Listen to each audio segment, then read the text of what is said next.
Cashflow Diary Podcast, episode 188.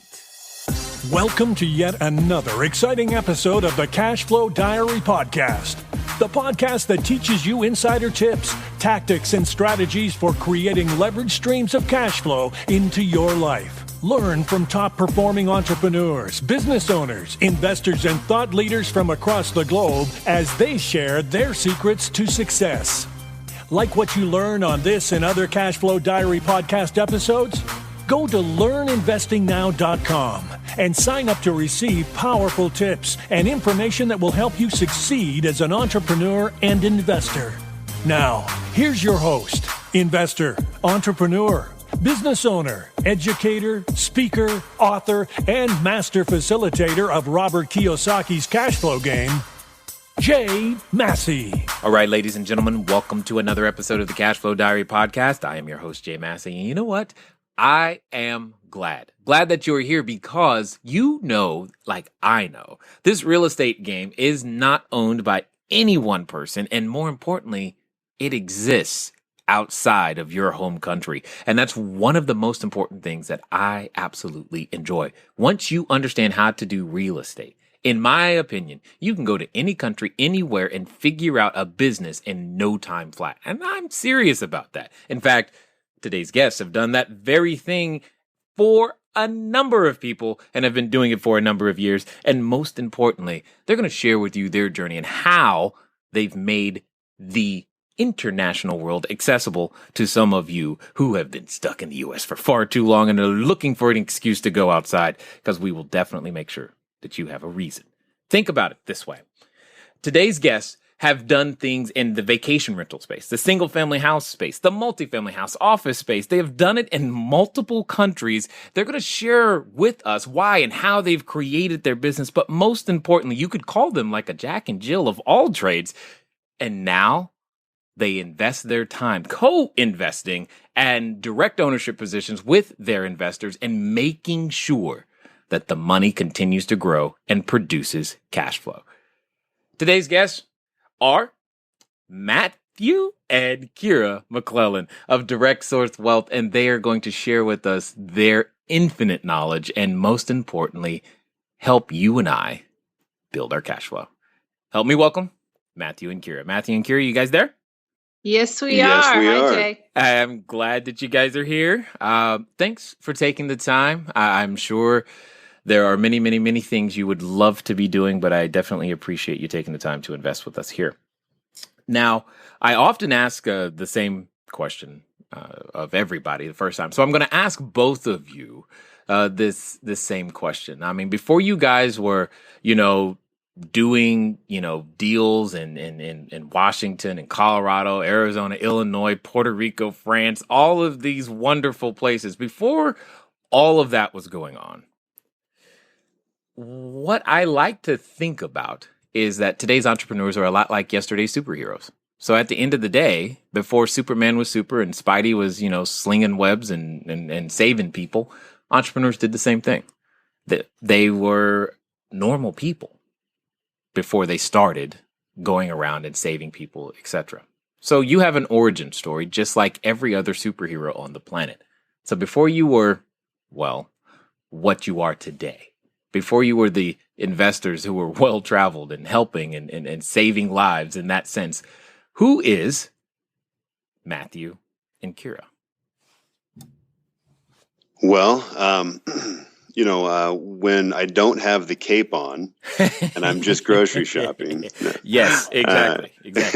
That was a great intro. I really don't know what to say now. Maybe saying nothing is best, but I have personally been intrigued in marketing, and particularly guerrilla marketing, most of my career. I had a couple companies and still do here and in Puerto Rico. We do a pretty well-rounded guerrilla marketing approach, very, very targeted.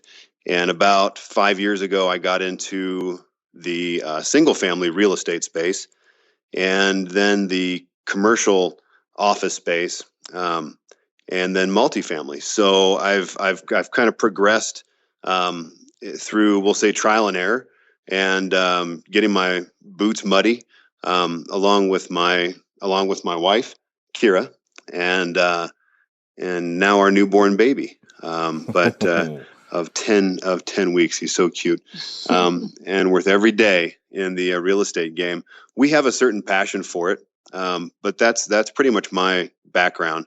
I'll let Kira go on. Yeah, Jay, thank you for that enthusiastic perspective on it. I mean, it's interesting to have, I'm constantly confronted with the fact that there's always new investors getting started. And I've got over a decade now as a real estate investor. I bought my first property when I was 18 years old, grew up as an insomniac child watching, Robert Kiyosaki and on infomercials and knew from early on that that's what I wanted to do. And so, for me, it's hard to relate to something as an origin story because every day still feels like the beginning. Every single day I am coming to work trying to figure out how to do better, how to do more, and how to go to the next level. And so it's strange, honestly, to think about like, okay, where did I come from? Because it's just every day is brand new. And that's what makes it exciting. That's what keeps it real. Is I don't really have like a history point to look back on. It's more looking forward, to what the next opportunity is and how we can help people next. It's interesting that you bring that up. That every day is brand new. I almost don't even really look at my calendar because it's like it doesn't really matter what day of the week it is. It's it's just gonna be another day. It's gonna be what it is, and we're gonna deal with it. Now, Matthew, you said something that I think is important for everybody to understand. Okay, you mentioned the idea of trial and error and muddy boots. First of all, you're not supposed to have muddy boots in the house, so make sure that you teach the 10-week-old that you can't do that. Okay, no muddy boots in the house. But the trial and error piece, so many people, I think, run because they want to get it right the first time. Yeah. Okay, so you agree. Absolutely. So where did you develop the courage then to experiment or go through this trial and error process?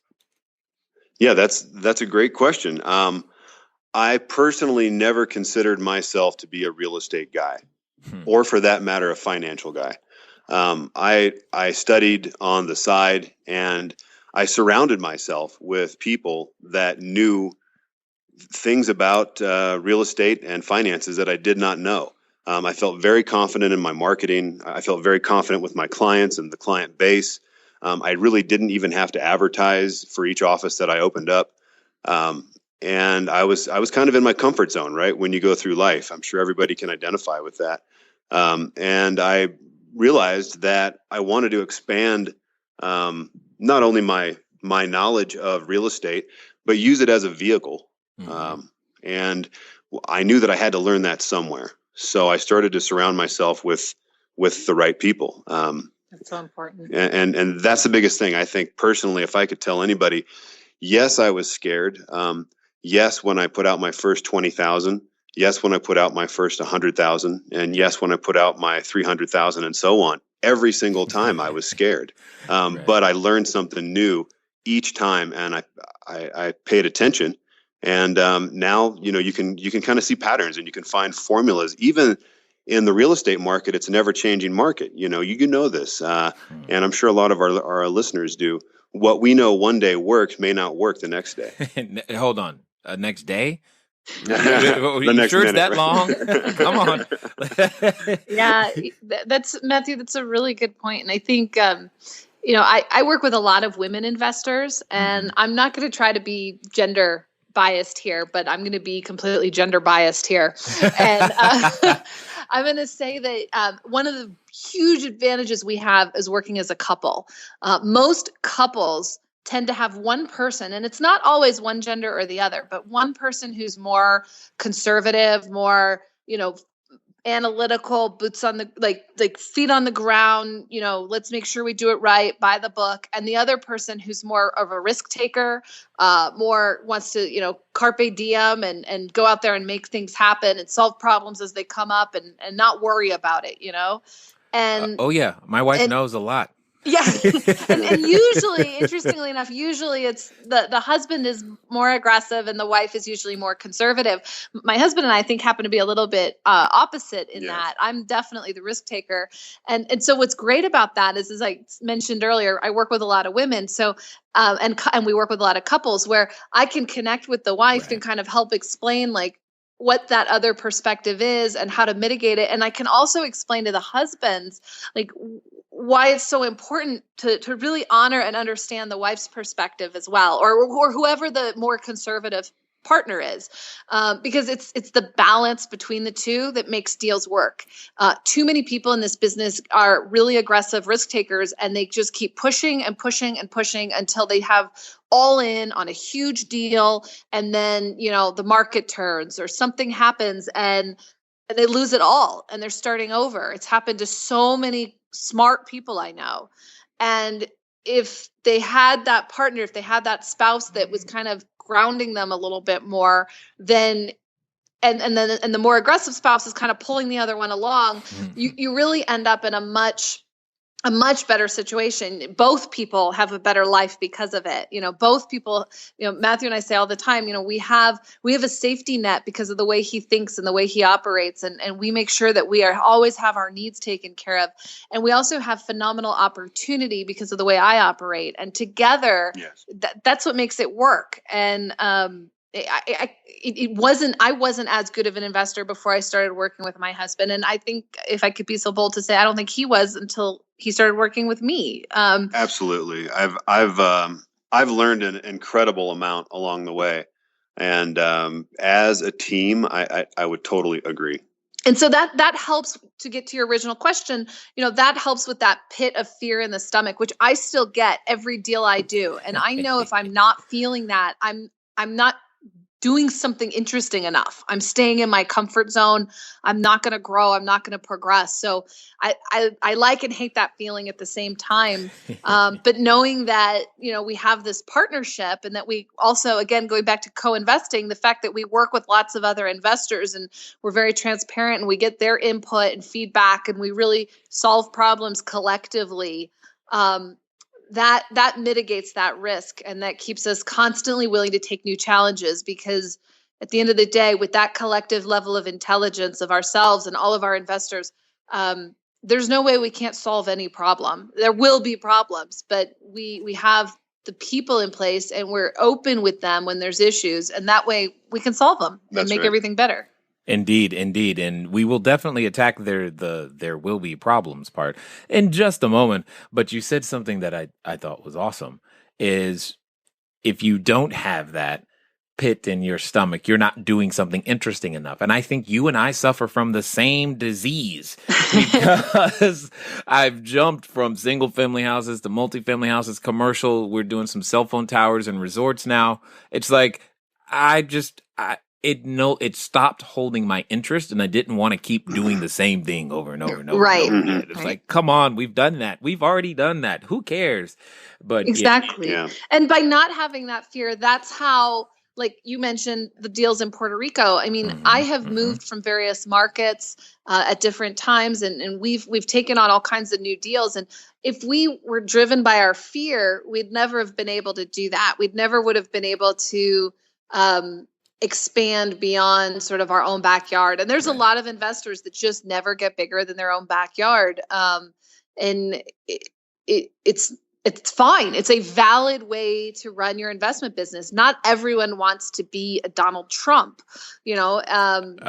I'll keep my hair. Thanks. Right.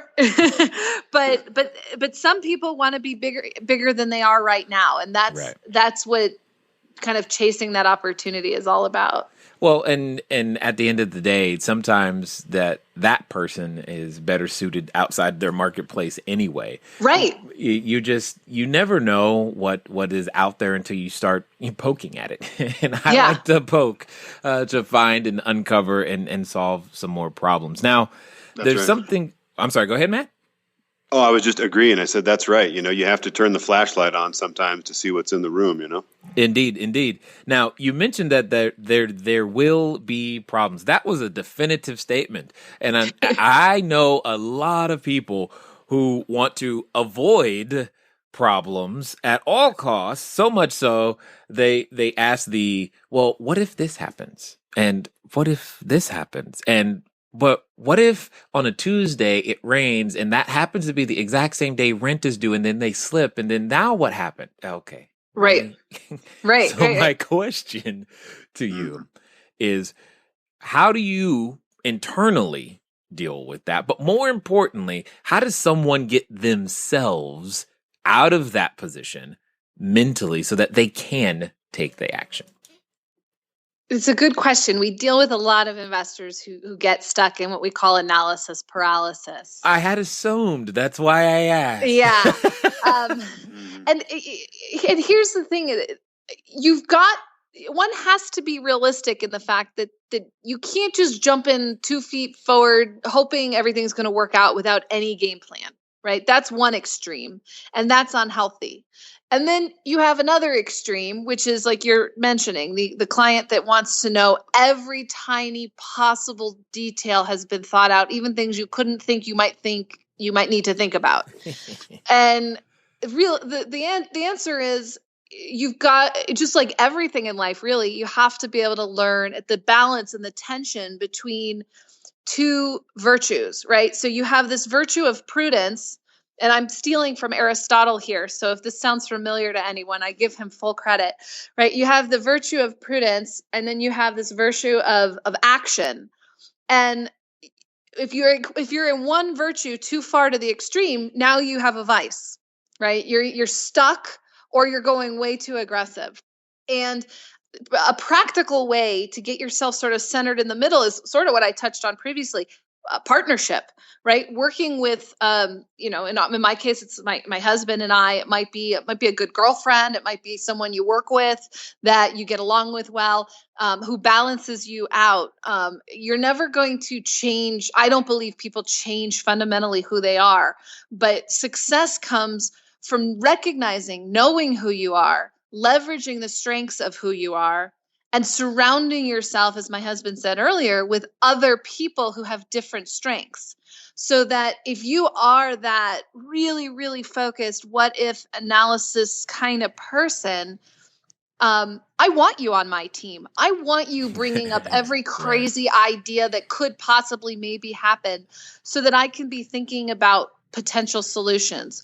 But you also want me, because I'm going to push you out of your comfort zone. And we both do this with our investors a lot. I will ask their permission, of course, first, but I'll say, look, I am going to push you.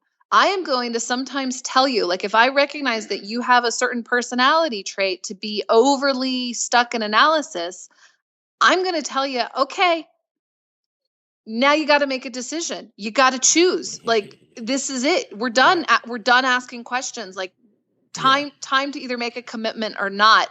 And more often than not, that's part of why investors like working as part of a team or part of a co-investment group, because that is a strength to a point, and it can become a problem. But if they recognize that strength, if it's leveraged appropriately, then it makes everybody stronger. And then people who are more action prone help pull that person along so that they can share in the success. Too many times the investors who are like what you're describing also try to operate alone. They want to keep everything under their control. And that's the kiss of death, because they won't be able to ever get outside of themselves. They've got to build relationships with other investors that they respect and trust, who are different from them. And that way they can overcome. And I would say the same is true for the overly aggressive investors. They have to recognize their strength and where it's appropriate, and partner themselves with people who maybe are a little bit more cautious, a little more careful, to create a powerful team that can actually make a win for everybody. I'm laughing because depending on how many of my team are actually listening to this, they're chuckling because it's really clear who the action taker is and who the conservative people are. It's basically anyone that's not me is the conservative person.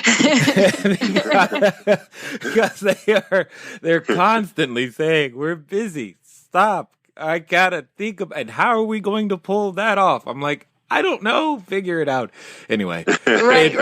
it works, and you're right, and that's one of the things that I think is necessary. That yin and yang. I like what you said about the balance and tension. Those things must be indeed present. Now, as we think about the whole idea of superheroes and entrepreneurs being those superheroes, just in the way Peter Parker got bit by a spider, it's one thing that, you get a gift and then you begin to realize that you have it. It's another to go out there and share it. So what on earth inspired you guys to go, we've got something here. Let's share it with more people and help them. Why did you choose to not keep the gift to yourself and share it with other people? Yeah, we've been asked that question a couple times, and I've heard a few different variations of this answer. How's that? We were doing it on our own, and we had built a successful single family portfolio and started to move into multifamily because what we found, at least with the way we were doing single family, was that we were building ourselves a job. And Kira discusses this quite a bit in some of our live presentations. And it turns out that, yes, you can have 10, 20, 50, 90, 130, whatever it may be, single family properties. You could have property management. You could have all of that in place. And if it's done properly, absolutely. You could have passivity, and I know there's systems out there for that. What we decided to do, Jay, was look to consolidate our doors, so to speak. So if we're going to have 100 properties out there, why not have 100 units in a high cap rate area, the right area, and focus our efforts instead of running around kind of, as they say, like a chicken with your head cut off, right? Dealing with renters, dealing with scraping popcorn ceilings and putting in tiles and snaking toilets and blowing leaves. Whoa. Hold on. You didn't enjoy that? I mean, come on. That you are destroying everybody's dream right now. They said, I want to be a real estate. Oh God, I got to do that. Yeah, exactly. No, I'll tell you what, when I first started at 19, it was actually pretty cool. There is a place for it, but you get tired of it pretty quickly. That's for sure. And so what we did was we decided to take the steps ourselves. There's a lot of folks out there that do read a lot of books, that do go to a lot of classes and things like that. And we've got people that'll ask us, so let's say we're at a trade show or something. So do you do classes? And we basically respond with, the only class that we really do is when you co-invest with us on a deal and you learn what happens in a real deal. And as Kira mentioned earlier, there's always scenarios. There's always something. It just depends on how you handle it and if you've structured in the right margins and you're prepared for life, as best anyone possibly can be without a crystal ball. And when we got to that point, Jay, we decided that part of our mission, and I'll let Kira explain where the name Direct Source Wealth comes from, is it was a direct source. It's how can you help people find a better way? How can you help people find passive income, whether it's what they do full time or part time or whatever it may be, whether it's a couple $100 a month or a couple $1,000 a month or tens of thousands of dollars a month? How do you give them a vehicle or even multiple vehicles to be able to do that for themselves and empower them to do that for themselves? Well, then you go down all of these thought processes. Okay, we're going to start doing this. We're going to start doing that. And we just decided to start basically sharing some of our tools on, the tools that we use to be able to find the right deals in the right areas with the right numbers, right? And we started getting a great response for that because people wanted to educate themselves. They weren't just looking for a quick fix or a get rich quick scheme or whatever it may be that goes through people's minds. Okay, I'm going to be a billionaire in the next year. But there are killing dreams again. Well, you might be a billionaire in the next year. It depends on the financial reach, right? And this goes back to another question: is when we talk about pushing people outside of their sometimes comfort zones, it's because someone may need a certain income every month, right? And if you can reverse engineer that properly, you can find a number that they're going to have to be able to work with financially to be able to reach that goal. And so we do that for each of our clients, and we give them a game plan, a roadmap. Let's call it Candyland, Nice. or whatever your favorite game was, Life, maybe, I don't know, or Monopoly, Cashflow, actually, but Monopoly, it's all good. yeah, Shoots and Ladders, right? Okay, so I'm sure we're all dating ourselves now with these games, right? Right. Well, Let's take a break right there.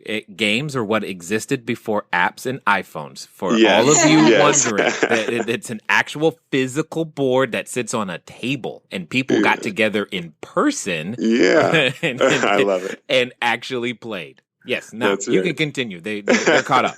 Very good. I love it, Jay.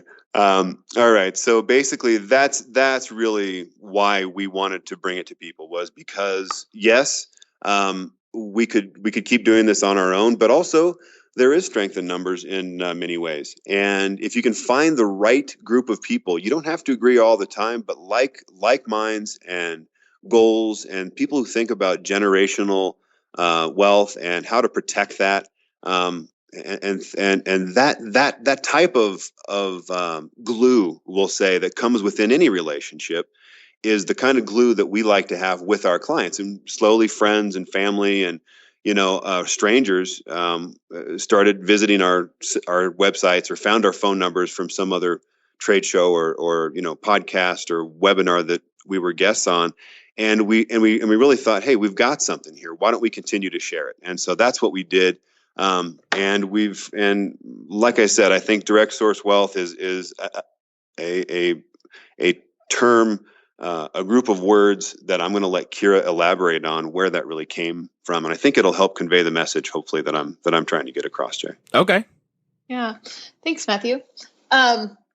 So direct source wealth has two real meanings to it. Direct source is a fundamental belief that we have that it's best to be a direct investor. So rather than going through layers and layers of funds and fund managers and another fund manager, that it's really great to be just directly invested. That's just a personal preference that we have, and that's how we structure our deals, is the opportunity to be directly invested, to have collateral you can see and touch and feel.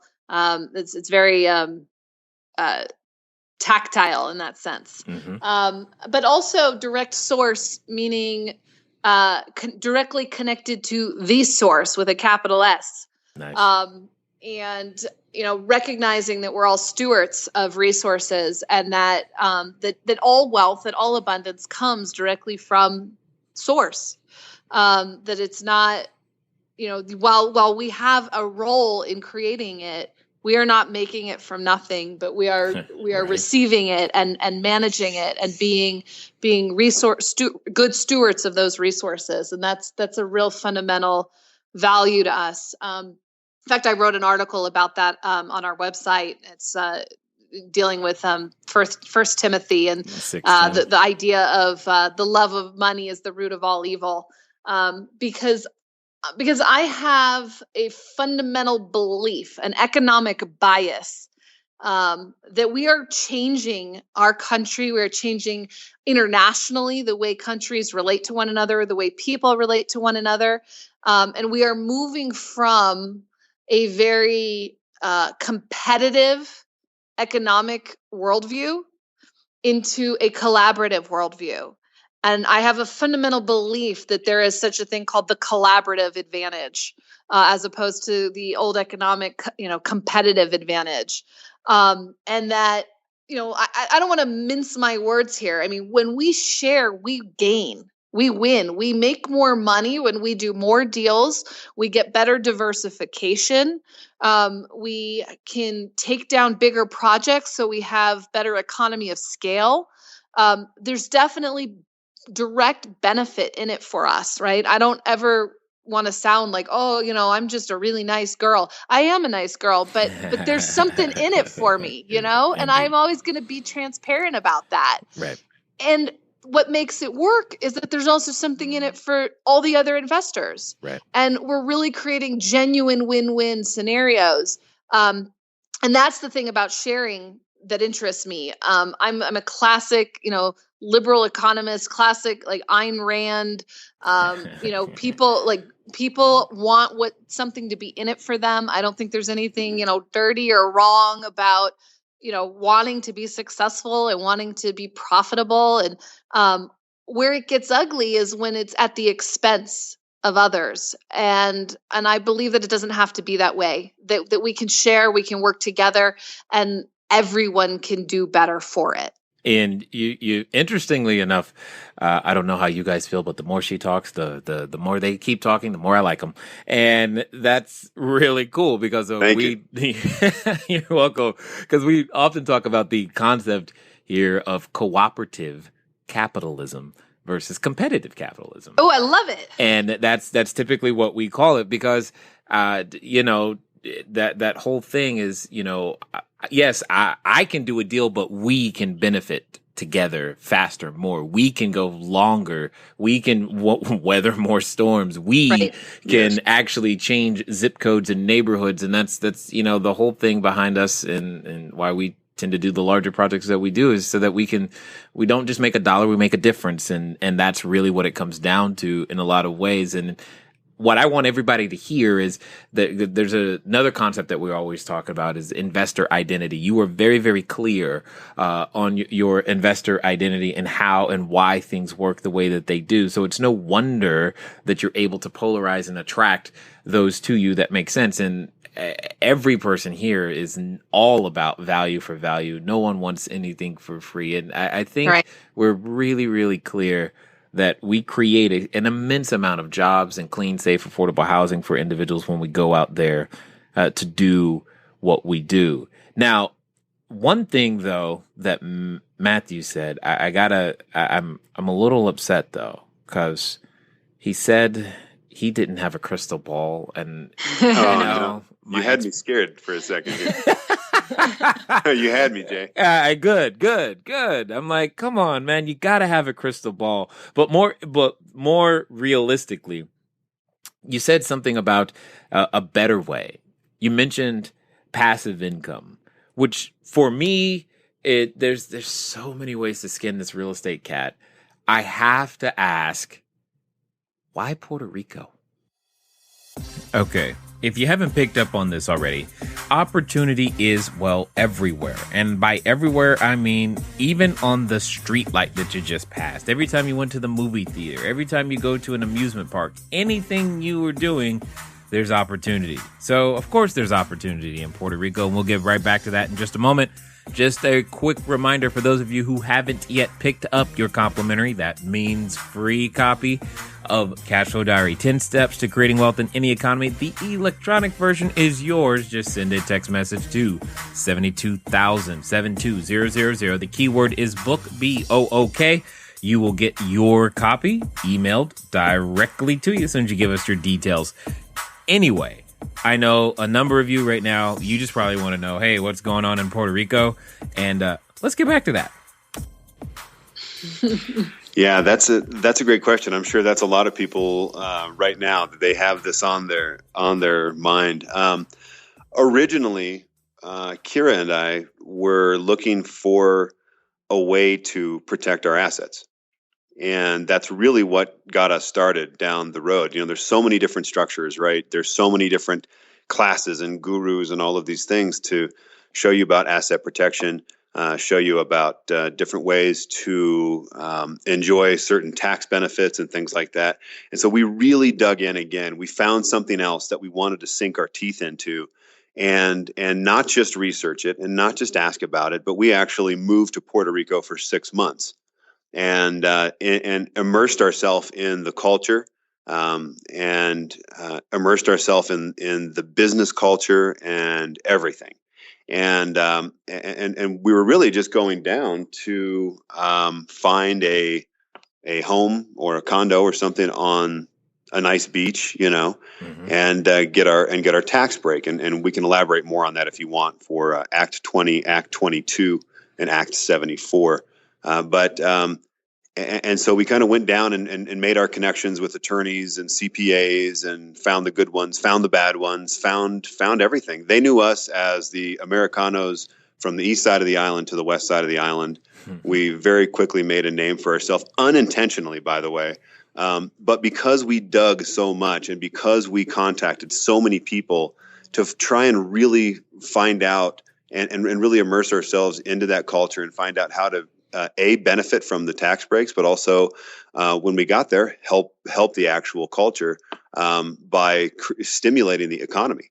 And that's really what those acts are meant to do in the first place. So that's really what drug us down there, so to speak. We got a phone call from a very good friend of ours who is an owner of a IRA custodian, and they said, you really need to come down here. And we said, when? And they said, how about tonight? And so we jumped on a plane, and for 24 hours, that's it. We were in Puerto Rico for the first time for myself and first time for Kira.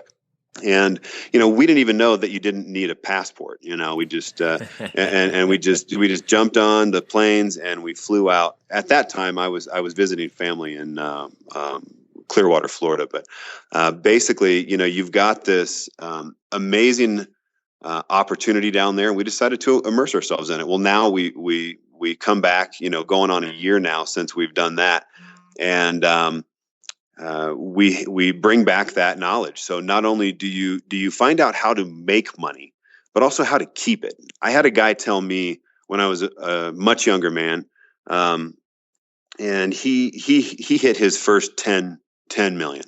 And I said, wow, that is just incredible. And you're such a good example of how to, do business and, all of these things. Right. And he said, Matthew, he said, you'll learn something. He said, making it's the first part, keeping it's the other part, because everybody wants a piece of it. And I realized that there was so much more to money than just making money.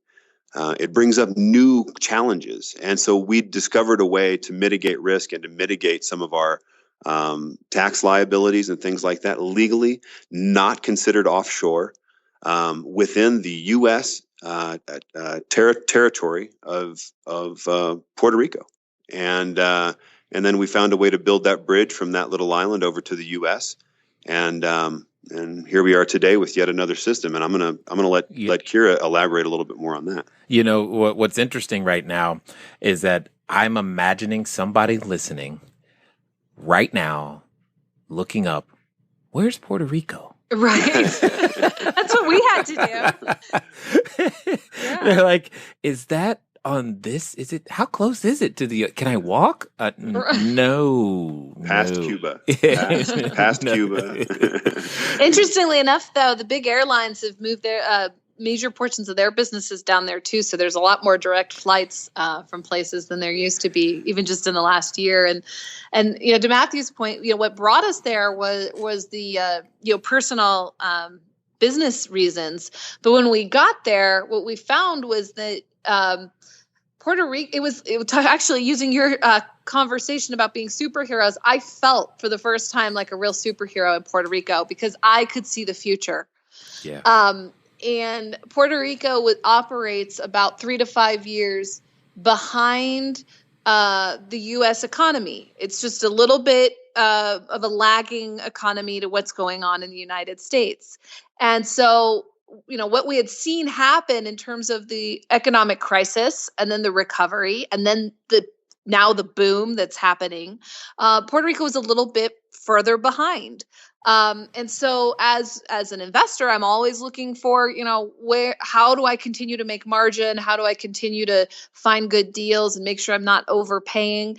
And the deal in Puerto Rico represented that because it was like, I could see what was going to happen next to bring the market together, because I saw it happen in Phoenix, and then I saw it happen in Chicago, and then I saw, so throughout the U.S., I've seen these cycles happen, and I could tell sort of where they were in that economic cycle. I try to target, pretty high cash on cash returns, and our deals in Puerto Rico are kicking off, 37%. Cash on cash returns as of the last the last accounting I did on the vacation rentals. And that doesn't even include the added benefit that happens to my long-term rentals back in the United States, because by having a vacation rental, I can now bundle my long-term rentals and I can offer a week's stay in my vacation rental to my tenants and my long-term rentals back in the States. And that decreases my turnover. It increases my my payments. It decreases my uncollectibles accounts. Those benefits aren't even factored into my cash on cash return just on the vacation rentals. I think I just heard someone buy a plane ticket. So, before they get there, tell us a little bit about some of because you've mentioned it a number of times, and there's probably, a number of people who are in the know at this moment that are listening that probably know some of the tax benefits, et cetera, and those tax reasons. Elaborate a little bit on some, I think you mentioned Act 2022 and 74, as well as some of those reasons that we may not be aware of to make an investment down outside of our home country or home. You know what I'm trying to say? Yeah, absolutely. So I will be the first to admit I always confuse 20 and 22 because we did them together and I can never remember which one was for which. One is a residential relocation, which I believe is law 22. So that's where you actually move to Puerto Rico as your residency, as documented by spending 183 days or more per year there and having a closer connection to Puerto Rico than anywhere in the United States.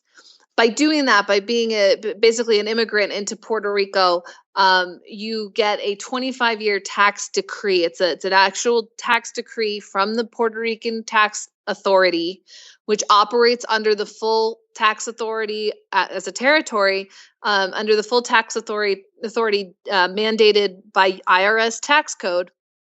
And that gives people who move down there and meet their residency requirement 0% income tax.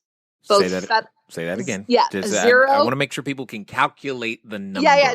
Try to do the number. 0%. That's both federal and territory. So that's not, so you move to Texas or Florida or Washington, you don't pay state income tax, but you still pay federal. You move to Puerto Rico and you pay zero on all of it. But this is, you got to look at the fine print to really fully understand, but this is not salary. This is dividends, interest, capital gains income, that would be taxed under Puerto Rico tax law. So there are some subtleties, obviously on a podcast, you can't explain all the subtleties of something like this, but the main point is that you can drastically reduce your taxable income without going overseas. We didn't want to go, overseas. We didn't want to, take bags full of, $10,000 cash at a time to Switzerland or whatever people try to do. They stopped us. They stopped us at the airport. I don't know. That's just not our approach. We wanted something that was legal, U.S. tax law, by the book, the right way to do it. So that's law 22. And then law 20 is the business tax law. That allowed us to relocate our business to Puerto Rico. This is for people who maybe their kids are in school. They just can't pick up and relocate to Puerto Rico, but they can move their business there. And as long as their business meets certain export service requirements, which we actually have a little turnkey program to help people figure that out if they qualify and establish themselves there, and they meet certain employee requirements, then their business pays only 4% income tax. So it's not quite zero, but if you can't quite pick up and move to Puerto Rico, you do have the 4% option, which is also very powerful. Obviously, it makes a big difference and gives people a lot more net income. So you can choose to either, work less and make the same amount of money or work just as much and keep more of your money. But they're wonderful, wonderful tax incentives that I believe will help, again, going back to my core economic values. They'll use free market principles, low tax barriers to generate investment dollars in Puerto Rico and help them recover from a very difficult position they're in right now. Someone just said, ready, set, go. That's all I'm going to say on that one. And you guys have already been down there. And, there's probably a number of questions and concerns that I'm sure a number of people have about just how you guys operate and how to this whole Puerto Rico thing. And they're like, what? Remember, we just learned that Puerto Rico it's not on the other side of the planet. Right. So, although for some of you in the UK and Germany, you might consider that the other side of the planet. Maybe, right. That's right. Okay too. That's okay too. What would be, in your expert opinion, what is the, I guess, expectation of a piece of vacation rental property? Because I live in, California, and everything here is more than it should be, even the air. So I have to know what's a decent vacation rental going to cost me. Yeah, and that's the part that's so amazing.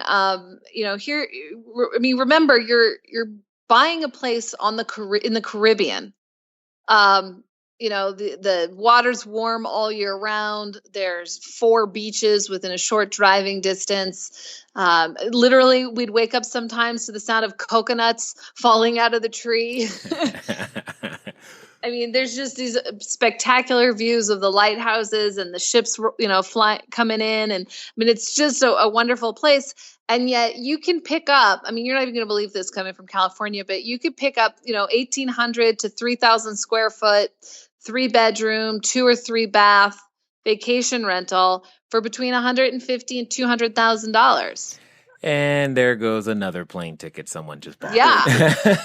It's unbelievable. And then, the cost of being there is about the same. Food and other things cost about what they cost in the States. You're not paying ridiculously high island prices, but they're not dirt cheap. You're paying kind of regular cost of living for that.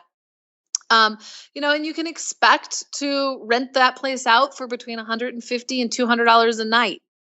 Depending on, is it Christmas, New Year's, Thanksgiving, or is it just, some day in the middle of September?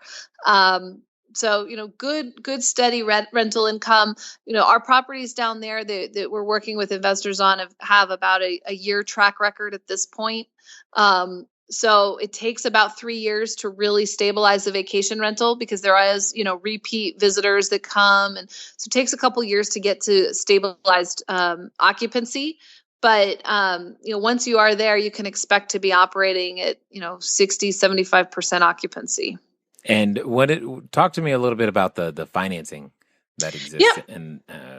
There. Go ahead. This is the beauty of it because, in 2006, I purchased some places out in Europe. I did some deals in France and other places throughout Europe. And it's much harder. So Puerto Rico's nice because you have that kind of international flavor. You have some Latin American, culture and flavor, but you're not having to worry about buying technically internationally.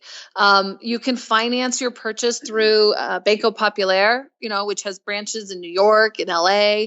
Banesco has branches in Florida. We do all of our closings through Stewart Title. So that is part of what made Puerto Rico so interesting to us. You get a lot of the higher returns and the exposures that you want from doing quote unquote international investing. But you are able to mitigate a lot of the risk because of it being a territory of the United States. And that's definitely one of those most important things. Every time I go international, one of the first questions I'm asking is, how do I hold title? Right. Or do I hold title? And where do I have to be from to hold title? And people have asked me, why don't you do a deal in Mexico? It's just down the street, which in California, it is just down the street. But it's things like that keep me away. But we're on but when it comes down to owning, fee simple title and being able to still do and operate in a very similar fashion that you're used to, that becomes hyper important. So, At this stage, you guys have been able to assist a number of investors and help a ton of people, and I'm sure by now, if we haven't, I'm sure we've generated at least somebody looking up where Puerto Rico is. We've educated people; their geography is better, but I'm sure they still have a few more questions. What's going to be the absolute best way for them to track you guys down and get some more of those questions answered? Yeah, sure.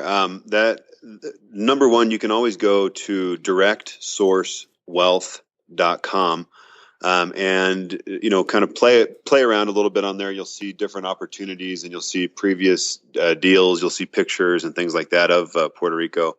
But also just contact us. You can contact me directly, Matthew, MATTHEW, at Direct Source Wealth, and I'll be happy to forward any of you anything, or email me your questions, your bullet points, or you can also call in and schedule what we like to call a strategy session, where we will sit down with you and discuss all of the different things, whether they be in Puerto Rico or other places.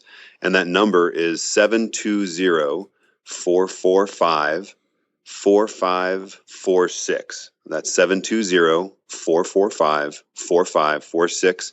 And we'd be happy to be able to answer any kind of questions via email or phone. Excellent.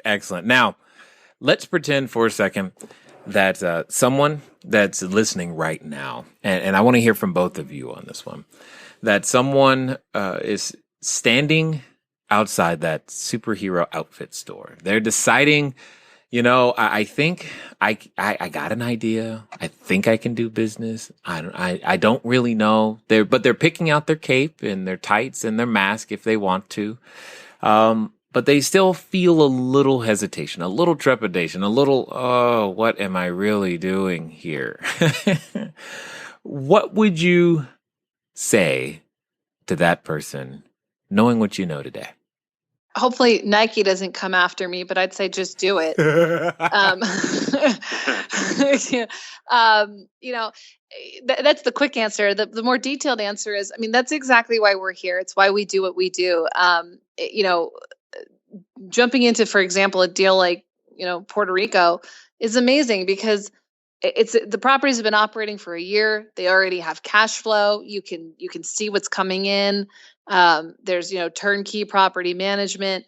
It's a nice way for an investor to ease themselves into being involved as an investor and not having to know everything all at once. I wish if I had done it over again. When I first started investing, there really weren't, turnkey investment companies. This is a relatively recent phenomenon coming out of the last economic shift. But it's such a great way to learn as you go. But make sure, whether it's us or anyone else, any one of our fine colleagues, make sure that whomever you're investing with is really transparent and communicative, because that's how you're going to learn. If you just invest with a turnkey company and you're not getting a lot of feedback, you're never going to learn on your own, how to do deals. So it's jump in, it's just do it. Work with a turnkey company. And that way you mitigate kind of your lessons up front, but make sure that they're open and transparent and you're learning from them as you go. Yeah, I just, and I couldn't agree more. There's definitely something to having those resources. I know, and just going back to Puerto Rico, we went down there. I really don't know how to speak much Spanish at all, and most of the folks down there do speak English. They have bilingual schools, but they don't like to speak too much. Unless you kind of show that you've tried to learn their culture a little bit, just like almost anywhere in the world, I think. And there is something to going into a place and finding out things the hard way, we'll say, what to do, what's acceptable in that culture, what's not, how their business days operate, all of that. And if someone is considering Puerto Rico, I would definitely say that there's an abundant supply of research online. and there are billionaire after billionaire that you can find online, going and putting at least a portion of their cash down in Puerto Rico, and there's a reason for that, but it's not easy. So know that when you go into that, everything you know about real estate on what I call stateside U.S. Soil is basically different down in the Caribbean. And I'm sure anybody that's been down to different Caribbean territories and countries and so you've noticed the same thing. But yes, I would say having a liaison and having a real honest talk with what you're getting into is great. Sure, the cash on cash returns are great. The opportunity is excellent. The tax haven's excellent. But you can save yourself a lot of money, and you can save yourself a lot of headaches if you know what's going on. And realistically, Puerto Rico is a very small island. Everybody knows everybody down there, and even some of the smaller islands off of what they call the Big Island of Puerto Rico. So definitely having some type of liaison, having some type of very real talk with what you're expecting to happen and what is likely to happen. Is a conversation that anybody who is considering Puerto Rico should definitely have, and we are here to have that conversation. We don't pull the flowers out and the tulips and the cookies and the milk and make it sound perfect. We will tell you very candidly what to look out for from our own experience. Yep, makes perfect sense. One of the things that I just want to make sure that I say is thank you for taking the time to invest with us here, your knowledge, your experience, and expertise with the Cashflow Diary. Absolutely. Thank you very much, Jay. We appreciate your hospitality, and all of the listeners also.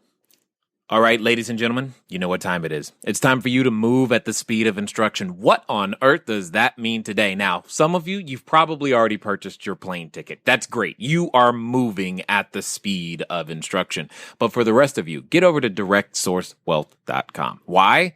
Because you felt like, I gotta go find out. How on earth can I have a 3,000 square foot vacation rental at that price? I know I was thinking it.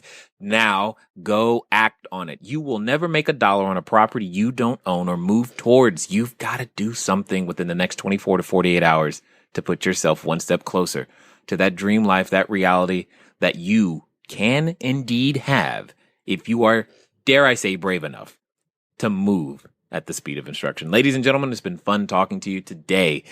I do look forward to talking to you soon. Until next time.